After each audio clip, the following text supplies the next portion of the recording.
This is Tyler James Robinson playing the piano at 14 years old. His mother did a post in 2018 praising him while he's going into high school. Would she ever imagine 8 years later he would have committed this horrible crime and make America even more divided than it already is? Now let's get into his first appearance, because we do get to see Tyler Robinson for the first time, and he is still in that turtle suit. And after calling down to Utah today and learning about this, so this right here is actually called a smock, or a suicide gown is what they call it over there. In Florida, we call it a turtle suit, and I think on the East Coast, everyone mostly calls it a turtle suit.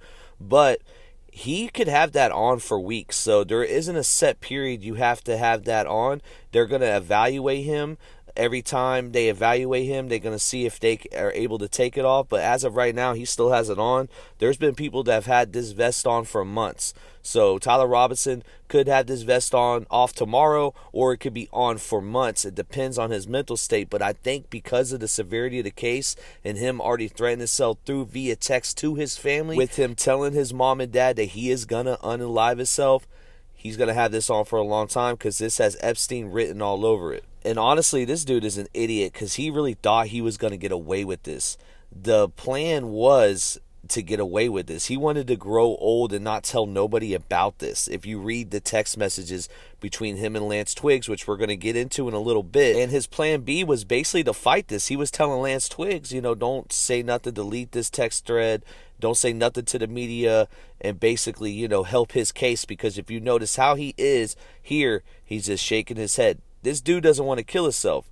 This dude wants to try to fight this case. Case 251-403-576, State of Utah versus Tyler James Robinson. Could you state your name? Tyler James Robinson. Tyler J. Robinson. Listen, bro, Luigi Mangione is more masculine than this cuck. Thank you for being here, Mr. Robinson. I'm Judge Graff. I don't know if he's mewing right here, but he does a lot of head nods during the whole time. Very, very eerie and very, very cold. Mr. Skordas. Good afternoon, Your Honor. You're probably already aware of my presence or why I'm here, but if not, I am not entering an appearance. I'm not counsel on this case. I'm working with the county to get counsel assigned. But bro, nobody wants to do this case. No public defender, pretender wants to represent Tyler Robinson. I bet you they're like biting their nails hoping that they're not the one that has to represent this queer. And listen, there's nothing wrong with being queer, but we're not here to cut cookies either. Like, for real. I'm about to go hard on this dude, and people are not going to like it. So, whatever. Honestly, they need to do it like little Nicky and shove a pineapple up his BH. An attorney to represent you. I have reviewed your declaration of financial status and find that you are indigent. I'm provisionally appointing a Rule 8 qualified attorney to represent you on your case, Mr. Robinson. Along with their filing of their appearance of counsel, the assigned attorneys must file that. Okay, he's definitely mewing, and there's something going on with his right eye. I don't know if it's dripping, I don't know if it's the video or what, but Rule 8B and Rule 8C for counsel appointment in a case where death may be a sentencing option. I'm ordering that those declarations be filed prior to the next hearing date, which is set for September 29th at 10 a.m. Mr. Robinson, I also wish to inform you of your right against self-incrimination. For him being so stupid this far, leaving, he did a Koberger, y'all. I don't think people realize how stupid this dude is. He left a screwdriver on top of the roof with his fingerprints on it. He would have been caught either way. This dude would have been going down. Okay, he did a Koberger. All right, now him now is actually acting smart. He's actually, not talking. Well, it's about fucking time. You did a lot of talking to your gay lover. You told your gay lover step by step everything that happened. You're fucked. Anything that you say in court today could be used against you, and we want to protect your constitutional rights. Mr. Robinson, at this time, you will remain in custody without bail. Mr. Skordas, is there any other points that you wish to address? no, thank you very much, Your Honor. Turning to the state. Yes, Your Honor. Chad Grunander for the state. I'm also joined, and they're listed as attendees, Ryan McBride, Lauren Hunt, David Sturgill, and Chris Ballard. We are the trial team on this case. I do have a few points I'd like to bring up with your honor. We have filed a pretrial protective order on behalf of Erica Kirk. Charlie Kirk's wife and kids, they're going to be fighting this until this dude gets death, and I can't even imagine them impact statements. We would ask the court to review that. It should be in your queue, your honor, and sign that. Thank you. I have reviewed the pretrial protective order and will be issuing this pretrial protective order in favor of Erica Kirk. Is there any other business that we need to address today, counsel? Just for the court's information, we did file just recently, within the last few minutes, a notice of intent to seek the death penalty that was filed by Utah County Attorney Jeff Gray. So that should be in the court's file. Lastly, I would just indicate to the court and to, at this point, Mr. Robinson, that we are prepared to collect all of the discovery in this matter and get that turned over to the defense as soon as possible. Rule 16 requires us to provide what we have relied on in charging the information and bringing these charges within 5 days once it's requested. So that'll be prepared to disseminate to the defense as soon as possible. Thank you, Mr. Grander. Mr. Robinson, what I also want to do is you have the right to have the charges read that you stand charged of, and I wish to read those to you at this time. The text thread after the murder is what's the most damaging, in my opinion. It's self-admission. I mean, he even talks about scoping where the like, how stupid are you? When you leave a rifle in the woods, go back to your car and then realize, oh, I need to somehow go get that. Dude, what? Mr. Robinson, for count 1, aggravated murder, a capital felony in violation of Utah Code annotated 76-5-202, in that on September 10th, 2025 in Utah County, the defendant, Tyler James Robinson, intentionally or knowingly caused the death of Charlie Kirk under the following circumstances. You see that nod right there? It's like almost he's agreeing self-admission right now. It's fucking weird, man. And for some reason, when they do firing squad, I don't know why, but they need to shoot him in the neck. Like, I want to see his neck get exploded. Sorry if I get canceled for that, but honestly, I want to see this dude's neck. I want to see the insides of this dude's neck. They should do a South Park episode where they shoot his neck and then it's like male sperm just comes out instead of blood. I don't know. I'm sick, y'all. I need help. Mental health check. Expression. That concludes reading the information. Mr. Robinson, this case is set for September 29th at 10 a.m. It will be a waiver hearing, and I will be the judge assigned to this case. And Mr. Robinson, I invite you to join us at that time. Is there anything? He seems like an empty vessel, very cold. And why is the judge being kind of like nice? Is he setting the tone of how nice he's going to be the whole time? I don't know.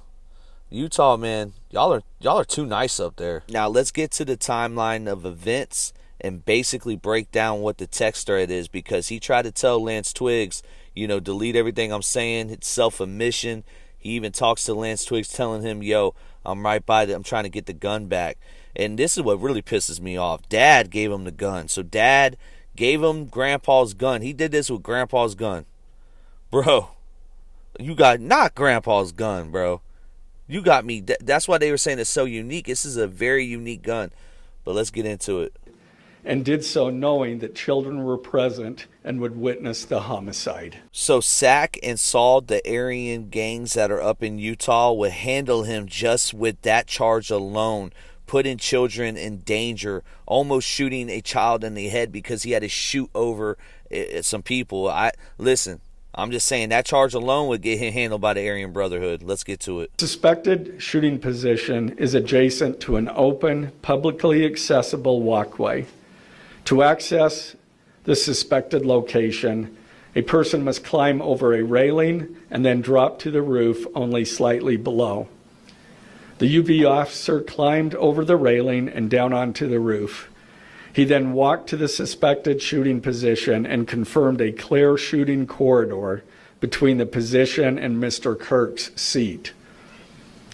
He also noticed markings in the gravel rooftop, consistent with a sniper having lain on the roof, impressions in the gravel potentially left by the elbows, knees and feet of a person in a prone shooting position. Police reviewed surveillance from the camera covering the roof and discovered that it recorded an individual dressed in dark clothing cross the railing from the public walkway and drop onto the roof at approximately 12:15 p.m.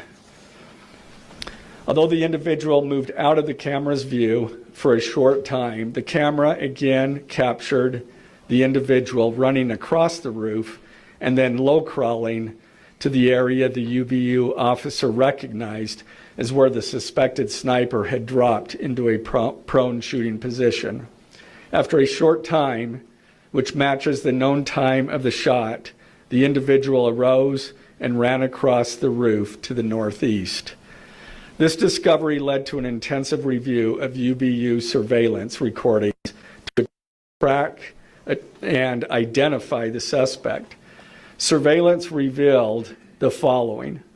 At approximately 11:51 a.m., the suspect entered campus from the north. He is seen wearing a black shirt with an American flag in the center, a dark baseball cap, and large sunglasses.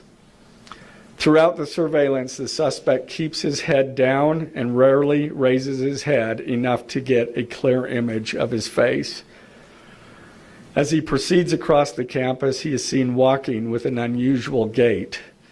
The suspect walks with very little bending in his right leg, consistent with a rifle being hidden in his pants. This unusual gait continues until the suspect is seen crossing the railway off the open walkway and onto the roof, where he leaves the camera's view. A camera later captures the suspect as he runs across the roof to the suspected shooting position. Immediately after the shot was fired, a camera captures the suspect running across the roof carrying an item whose shape is consistent with a rifle.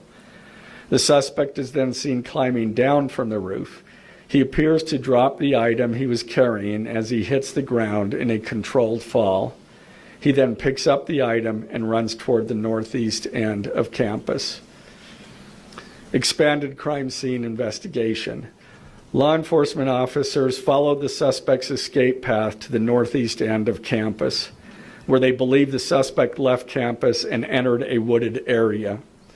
In that wooded area, investigators found a bolt-action rifle wrapped in a towel. The rifle contained 1 spent round and 3 unspent rounds. This is consistent with the facts officers observed at the time of and immediately after the shootings.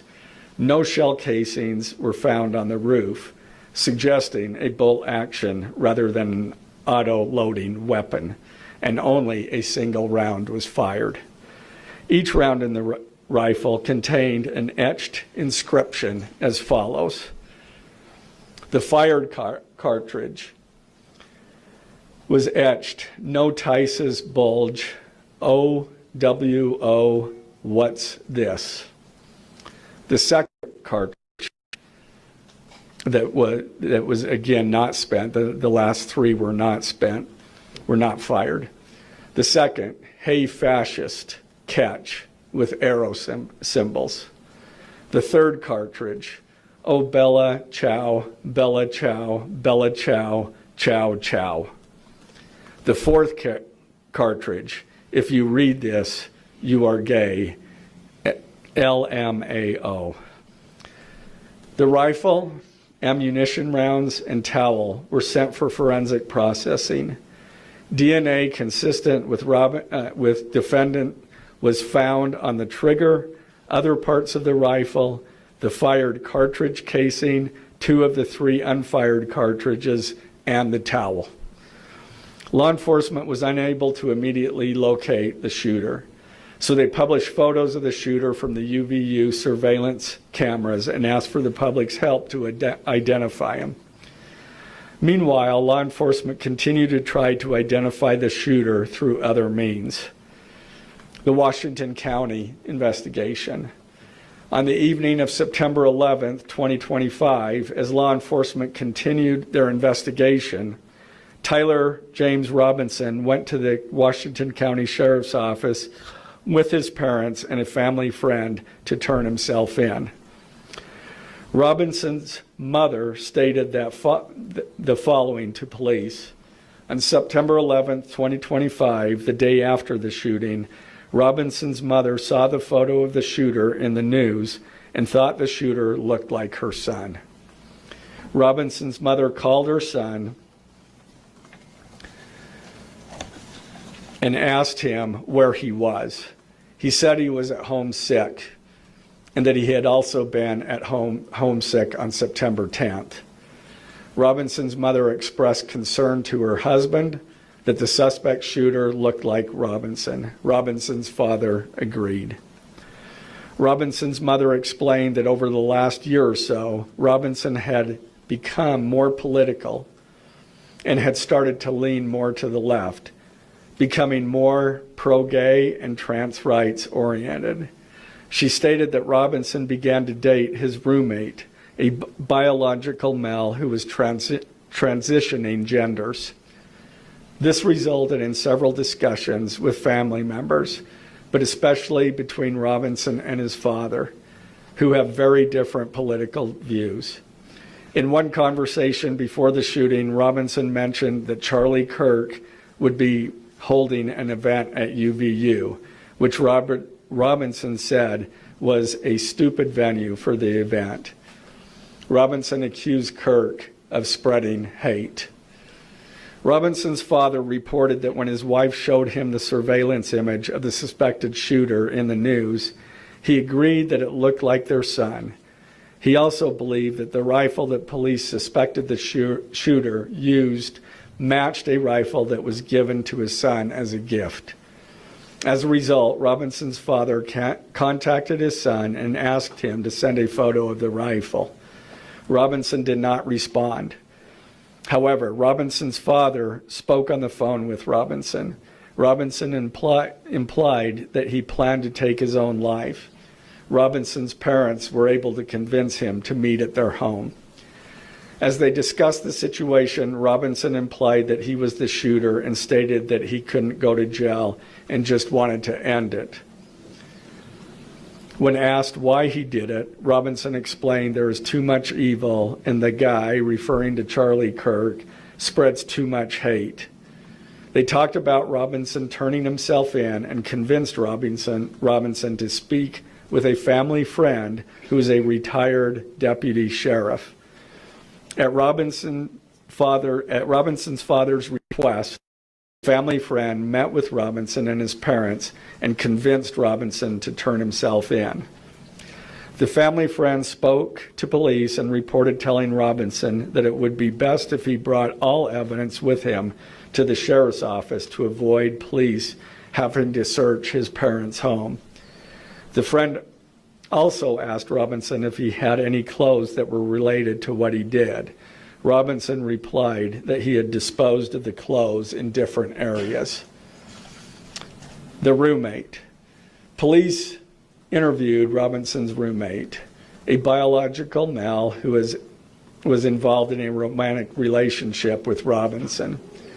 The roommate told police that the roommate received messages from Robinson about the shooting, and he did provide those messages to police. On September 10th, 2025, the roommate received a text message from Robinson which said, "Drop what you're doing, look under my keyboard." The roommate looked under the keyboard and found a note that stated, quote, "I had the opportunity to take out Charlie Kirk, and I'm going to take it." Police found a photograph of this note. The following text exchange, then took place. After reading the note, the roommate responded, "What? You're joking, right?" Robinson, "I am still okay, my love, but am stuck in Orem for a little while longer yet." That "my love" is huge. That "my love" proves that they were in a relationship. To the media, now everyone can't be like, "Oh, they weren't." No, oh, yeah, whatever. He just said "my love" to another dude. Come on, man. Shouldn't be long until I can come home, but I gotta grab my rifle still. To be honest, I had hoped to keep this secret till I died of old age. I am sorry to involve you. Roommate, you weren't the one who did it, right? Robinson, I am. I'm sorry. Roommate, I thought they caught the person. Robinson, no, they grabbed some crazy old dude, then interrogated someone in similar clothing.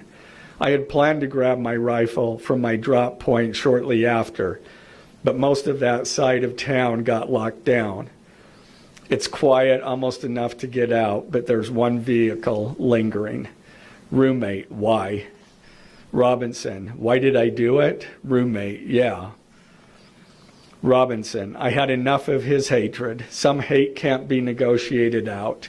If I am able to grab my rifle unseen, I will have left no evidence. Going to attempt to retrieve it again. Hopefully they have moved on. I haven't seen anything about them finding it. Roommate, him being on his phone the whole time, he had to know when to shoot Charlie Kirk, so I think he was live streaming. And then after the fact, him finding out all the details with the case, that's why he put those memes, he said, on to bullet casings so he could see if they retrieved it.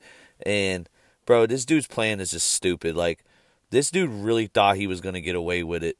And then you thought your gay lover was going to hold you down. That's not what happened. He threw you to the wolves under the bus. How long have you been planning this? Robinson, a bit over a week, I believe. I can get close to it, but there is a squad car parked right by it. I think they already swept that spot, but I don't want to chance it. Robinson again, I'm wishing I had circled back and grabbed it as soon as I got to my vehicle. I'm worried what my old man would do if I didn't bring back Grandpa's rifle. You're worried about what your old man's going to do if you don't bring back Grandpa's rifle? Bro, you already fucked up the legacy. That rifle, it's not going back to your dad. Dude, you fucked up. IDEK if it's had a serial number, but it wouldn't trace to me. I worry about prints. I had to leave it in a bush where I changed outfits. Didn't have the ability or time to bring it with. I might have to abandon it and hope they don't find prints. How the F will I explain losing it to my old man? Only thing I left was the rifle wrapped in a towel. Remember how I was engraving bullets? The F in messages are...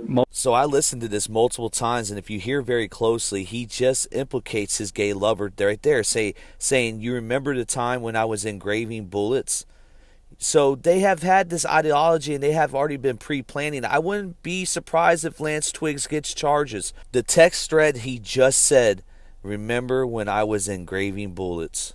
That right there is premeditation. Lance Twigg'S should be accomplice to murder. He should be getting charges. Mostly a big meme. If I see Notice Bulge UWU on Fox News, I might have a stroke, all right. I'm going to have to leave it. That really effing sucks. Judging from today, I'd say Grandpa's gun does just fine, IDK.